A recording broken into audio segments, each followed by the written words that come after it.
नमस्कार।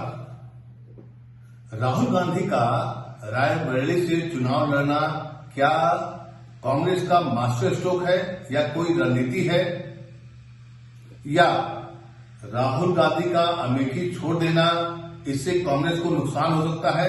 ये देश में आज की तारीख में बहस का विषय बना हुआ है। यहां तक कि प्रधानमंत्री मोदी और बीजेपी के नेता इस मुद्दे को ले उड़े हैं। ऐसे ले उड़े हैं, लगता है उन्हें कोई खजाना मिल गया है कि राहुल गांधी डरो मत, भागो मत। ये कहना है प्रधानमंत्री स्टार प्रचारक बीजेपी के श्री नरेंद्र मोदी जी का। मतलब ये है कि राहुल गांधी चुनाव कहां से लड़ेंगे। एक होता है कि आप हारे हुए हैं, आपकी कोई औकात नहीं है, आप कहां से लड़ पाएंगे, हमने तो इतना काम किया है। सवाल उसका नहीं है। सवाल अब ये है कि क्या राहुल गांधी का चुनाव लड़ना ये भी एक मुद्दा बना हुआ है, ये भी एक मुद्दा है। उसके लिए जो 400 पार का नारा बता रही है बीजेपी के लिए, 10 साल से शासन में है। स्टार प्रचारक नरेंद्र मोदी जी की पूरी दुनिया में धूम मची हुई है, ऐसा उनके समर्थक बताते हैं। तो आखिर है क्या मामला? राहुल गांधी का चुनाव लड़ना आखिर क्यों मुद्दा बन गया है बीजेपी के लिए? पहले समझना होगा हमें ये कि राहुल गांधी रायबरेली से चुनाव लड़कर अपने लिए, कांग्रेस के समर्थकों के लिए कोई बड़ा काम किया है या महज एक रणनीति का हिस्सा है। शायद कांग्रेस ये कह रही है या कांग्रेस के समर्थक जो हैं उनका ये मानना है कि राहुल गांधी अगर अमेठी में चुनाव लड़ते तो राहुल वर्सेस स्मृति ईरानी को मुद्दा बनाया जाता और उनको उसी में उलझाया गया रहता। अब वो जो मामला है वो फिसड्डी साबित हुआ। अब अगर स्मृति ईरानी हारती है तो वो किससे हारती है? कांग्रेस के एक कार्यकर्ता से। और अगर राहुल गांधी अमेठी में चुनाव लड़ते और उनसे हारती, जैसा कि कांग्रेस के लोगों का कहना है कि अमेठी में इस बार स्मृति ईरानी के खिलाफ माहौल है और लोग, वहां के जो लोग हैं, अमेठी के जो लोग हैं, वो बहुत पश्चाताप कर रहे हैं, मतलब कि भूल हो गई है, ऐसा बोल रहे हैं। जबकि ऐसा बोला नहीं जाना चाहिए। लोकतंत्र है, जनता ने अगर वोट दिया है तो सोच समझ के ही दिया होगा। ऐसी बात नहीं है कि आपको दे दिया तो आप ही महान है और आपको नहीं दिया तो आप महान नहीं बने। लोकतंत्र में जनता महान होती है। लेकिन समझने की बात यह है कि राहुल गांधी का रायबरेली से चुनाव लड़ना और बार बार परंपरागत सीट, गांधी परिवार का सीट, दोनों सीटों को के बारे में सस्पेंस बनाए रखना और आखिरकार जो सस्पेंस खत्म होता है उसमें किसी को कुछ नहीं मिलता है। मिलता है तो सिर्फ एक चुनावी मुद्दा यह है कि राहुल गांधी डर गए। क्या सचमुच राहुल गांधी डर गए, या राहुल गांधी और उनकी टीम यानी कांग्रेस ने बीजेपी को ले आई है अपने मैदान में कि अब आप बात करिए, अब आप अमेठी में जो चुनाव लड़ रहे हैं किशोरी लाल शर्मा जी, उनसे आप मुकाबला करिए। मतलब स्मृति ईरानी का काम क्या था? राहुल गांधी पर वार करना और उनको उलझाया कर रखना। और इस पासे में फंस गए थे राहुल गांधी और कांग्रेस की टीम। शायद अब राजनीतिक पंडितों का यह कहना है कि नहीं, कांग्रेस ने बहुत सोच समझ के ये रणनीति का फैसला लिया है कि राहुल गांधी रायबरेली से चुनाव लड़ेंगे, क्योंकि सोनिया गांधी राज्यसभा से नॉमिनेट हो गई हैं। तो एक सीट गांधी परिवार के पास रहना चाहिए था। लेकिन ये एक सीट रहना चाहिए था, ये जो बात कर रहे हैं, और इससे स्मृति ईरानी वर्सेस राहुल गांधी का मुद्दा खत्म हो जाना, इसको एक बड़ी जीत बता रहे हैं, एक बड़ी रणनीति बता रहे हैं कांग्रेस के समर्थक और उनके पत्रकार। तो यहां यह भी समझने वाली बात होगी कि इससे एक नुकसान भी हुआ है। नुकसान क्या हुआ है? राहुल गांधी अगर अमेठी से चुनाव लड़ते तो एक देश में माहौल बनता कि राहुल गांधी पुनः आ गए हैं, डरे नहीं है, जो कि बार बार बीजेपी इसको मुद्दा बनाने का प्रयास करती है। आज जैसे ही खबर आई, प्रधानमंत्री शुरू हो गए।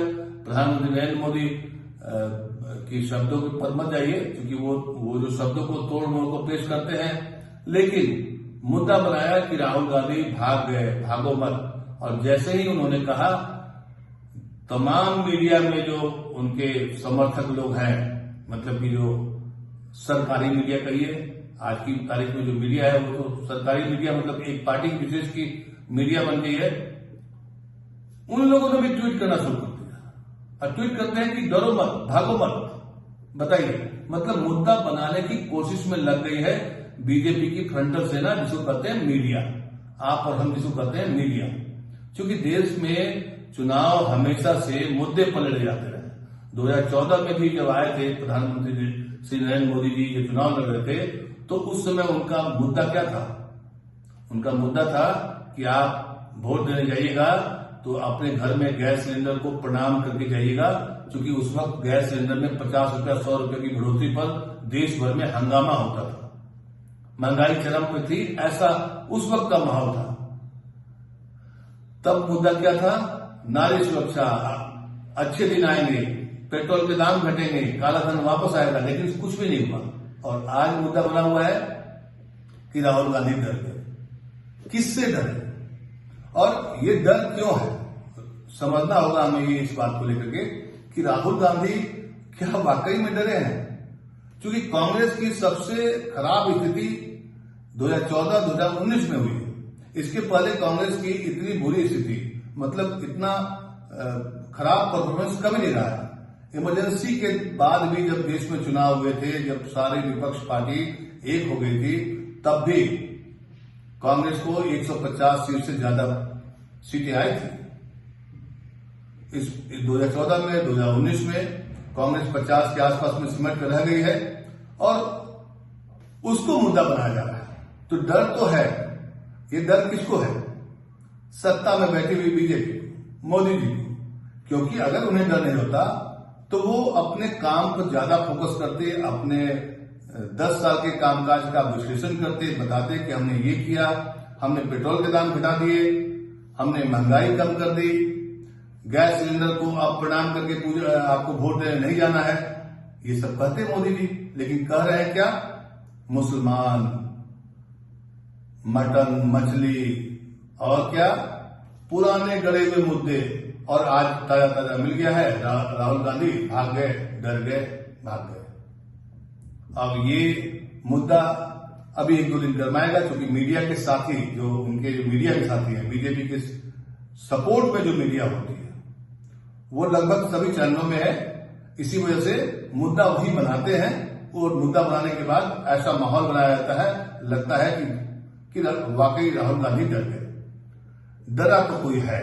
अब राहुल गांधी डरे हैं या मोदी जी डरे हैं या बीजेपी डरी हुई है या देश की मीडिया डर गई है कि वो जनमानस की जो खबरें हैं उसको गायब कर रही है। गायब क्या कर रही है कि आज ही प्रियंका गांधी ने शानदार भाषण दिया है कि मोदी जी जो बता रहे हैं कि हम विरासत पर लगने वाले टैक्स लाएंगे तो हमें विरासत में शहादत मिली है। बहुत शानदार भाषण दिया है प्रियंका गांधी ने आज। अगर आप समय मिले तो आप उस भाषण को सुनिए। अब तक का सबसे शानदार भाषण प्रियंका गांधी का। और उस भाषण में उन्होंने बड़े ही मार्मिक अंदाज में उस घटना का वर्णन किया कि उनके घर में 2 लोग शहीद हो गए। खैर, ये तो चुनाव में हर आदमी, हर पार्टी, हर नेता मुद्दे को बताता है, अपनी बात कहता है। अब समझना होगा कि जनता क्या समझती है, जनता के मन में क्या है। तो जनता के मन में तो है महंगाई, बेरोजगारी, ये 2 बड़े महत्वपूर्ण मुद्दे हैं। और चुनाव के पहले जो एक सर्वे भी आया था जिसमें कहा गया था कि देश में जो लोग हैं वो 27% लोग मानते हैं कि बेरोजगारी सबसे बड़ा मुद्दा है, उसके बाद महंगाई मुद्दा है। लेकिन आज की तारीख में प्रधानमंत्री श्री नरेंद्र मोदी जी जिस तरीके से चुनाव के मुद्दे को धकेल रहे हैं, छुपा रहे हैं और बार बार राहुल गांधी पर और कांग्रेस पर और पुराने गड़े हुए मुद्दे, मतलब 2004-2006 में मनमोहन सिंह ने क्या कहा था, उस घटना को याद करते हुए और एक तरह से सफेद झूठ भी बोला है। क्योंकि कई मीडिया इंटरव्यू में जब नेता लोग बैठते हैं और पत्रकार सवाल करते हैं तो उल्टे नेताजी सवाल करते हैं पत्रकार से कि क्या आपने कांग्रेस का मैनिफेस्टो पढ़ा है, उसमें क्या जो प्रधानमंत्री बोल रहे हैं वो है। तो पत्रकार कहता है कि नहीं है, फिर भी इसको मुद्दा बनाने की कोशिश की जा रही है। तो समझना होगा ये कि कांग्रेस की ये रणनीति है या कांग्रेस को डर था कि राहुल गांधी अमेठी में हार भी सकते हैं, इसलिए उन्हें सबसे सुरक्षित माने जाने वाली सीट रायबरेली, जबकि ऐसा होता नहीं है कि आप यहां जीत ही जाएंगे और यहां पर आपको कोई हरा नहीं सकता है। भारतीय चुनाव का जब आप विश्लेषण करेंगे, गूगल करेंगे, तो आपको पता चलेगा कि जो बड़े बड़े नेता है, जैसे अटल बिहारी वाजपेयी 1984 में इंदिरा गांधी के मौत के बाद एक जो लहर आया था, उसमें उनकी जमानत जब्त हो गई थी ग्वालियर सीट से। जबकि जब पहली बार संसद में चुन के आए थे तो नेहरू जी ने उनको कहा था कि तुम एक दिन देश के प्रधानमंत्री बनोगे, बहुत अच्छा वक्ता हो। अब उतने बड़े नेता को एक लहर में, तो लहर तो कभी भी पैदा हो सकता है, तो लहर है क्या? अभी लहर क्या है? अभी लहर है नहीं, किसी के पक्ष में लहर चल नहीं रहा है।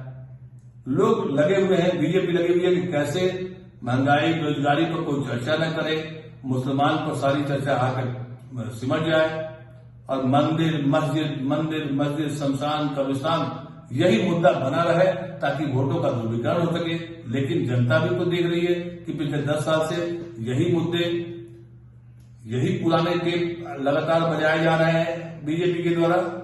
तो समझना होगा कि डरा कौन है, और राहुल गांधी डरे हैं या मोदी जी डरे हुए हैं। क्योंकि कोई किसी की चर्चा क्यों करता है? एक शहर में अगर कोई एक बदमाश रहता है तो वो एक मामूली आदमी को क्यों छेड़ेगा?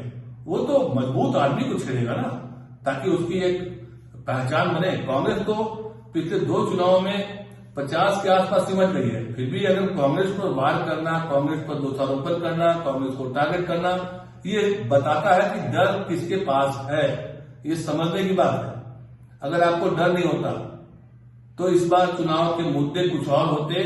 प्रधानमंत्री श्री मोदी जी बोलते कि हमने ये किया है, आगे ये करेंगे, लेकिन उनका प्लान 2047 का है, विकसित भारत का है। और कैसा विकसित भारत होगा जहां पर 80 करोड़ लोग मुफ्त राशन पा रहे हैं 5 किलो का। जिस देश के 80 करोड़ लोग अगर मुफ्त राशन पा रहे हैं, मुफ्त राशन कौन लेगा?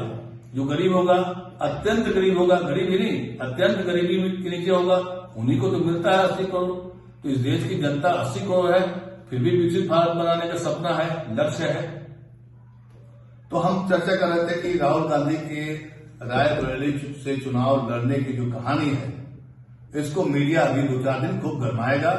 लेकिन यहां मामला फंस गया है बीजेपी के लिए, क्योंकि स्मृति ईरानी के सामने जो कैंडिडेट है वो भी गांधी परिवार से जुड़ा हुआ व्यक्ति है।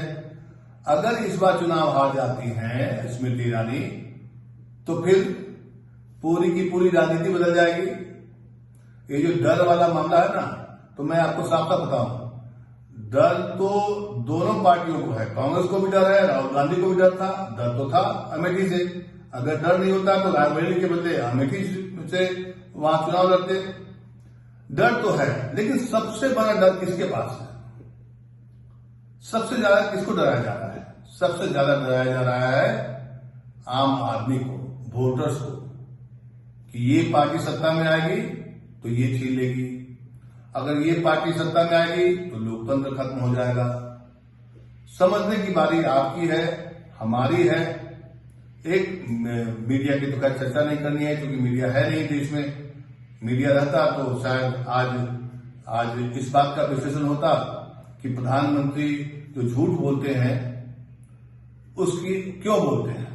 अगर मीडिया होता तो सवालों के बौछार आज की तारीख में राहुल गांधी की ओर जो जा रहा है, राहुल गांधी से पूछा जा रहा है, मैं भी पूछ रहा हूं, वो सवाल आज प्रधानमंत्री के पास रहता कि आपने कांग्रेस के मैनिफेस्टो में कहां पढ़ा है कि उसने लिखा है कि आपका धन देश के लोगों का जो गहना है, सोना है, मंगलसूत्र तक निकाल करके मुस्लिम को दे देगा।